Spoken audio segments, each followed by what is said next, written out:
आज हम पढ़ेंगे संख्या पद्धति किसको बोलते हैं। संख्या पद्धति क्या होती है, जो गणित की बेसिक लेवल है। संख्या होती है, एक होती है अंक, एक होती है संख्या। अंक की शुरुआत 0 से लेकर 9 तक होती है, जैसे 1 2 3 4, ये होती है अंक। संख्या बोलेंगे जिसकी शुरुआत 10 से लेकर 11 12 अनंत तक जाएगी, जिसमें इकाई और दहाई सैकड़ा हजार आएगा, उसको बोलेंगे संख्या। अंक और संख्या में फर्क होगा। अंक में 0 से लेकर 9 तक होती है, उसको बोलते हैं अंक। संख्या होती है जो 10 से लेकर अनंत तक जाएगी, उसको बोलती है संख्या। जिसमें इकाई दहाई सैकड़ा लगता है, जैसे 10 में इकाई और दहाई लग गया। उसी प्रकार अगर पूछ ले 999 ये अंक है या संख्या है, तो ये एक संख्या है, क्योंकि इसमें इकाई दहाई सैकड़ा लगेगा। जबकि अब पूछ ले 5 क्या अंक है या संख्या है, ये एक अंक है। उसके बाद में आती है सहमिश्र संख्या। सहमिश्र संख्या उसको बोलेंगे जिसमें काल्पनिक संख्या और वास्तविक संख्या का मिश्रित रूप हो।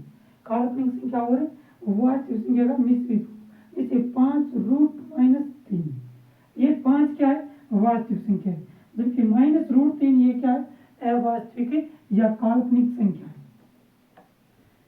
इसी प्रकार पूछ ले, इसके अंदर हम लिख सकते हैं आयोटा के अंदर, जैसे 5√3 ये आयोटा होगी, ये एक सहमिश्र संख्या है।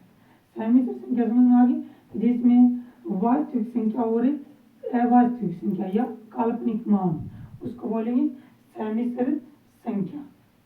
उसके बाद में आती है वास्तविक संख्या। वास्तविक संख्या दो प्रकार की होती है, एक होती है परिमेय संख्या और एक होती है अपरिमेय संख्या। परिमेय संख्या जिसको लिखते हैं उसको बोलेंगे जिसमें p/q के रूप में लिख सकते हैं, जैसे 3/5, ये क्या है, एक परिमेय संख्या है। जैसे 1/2, ये भी क्या है, एक परिमेय संख्या है। परिमेय संख्या जिसे हम p/q के रूप में लिख सकते हैं। q क्या नहीं होना चाहिए, ≠0 होना चाहिए। q क्या नहीं होना चाहिए, 0 नहीं होना चाहिए। उस परिमेय संख्या के अंदर 2-3 प्रकार हो सकते हैं, जैसे शांत संख्या, वो भी परिमेय संख्या। एक होती है अशांत आवर्ती, जो जैसे हम जिसमें भाग दे, आवर्ती आदि भाग देने पर संख्या पुनरावर्ती हो, इसको बोलेंगे परिमेय संख्या। एक होती है अपरिमेय संख्या, जिसको हम p/q के रूप में नहीं लिख सकते, जैसे √5, ये क्या है, अपरिमेय संख्या है, इसको हम p/q के रूप में नहीं लिख सकते। जैसे √3 है, ये भी क्या है, अपरिमेय संख्या। जबकि पूछे √4 क्या है, एक परिमेय संख्या, क्योंकि √4 का मान होता है 2, उसे बोलेंगे अपरिमेय संख्या।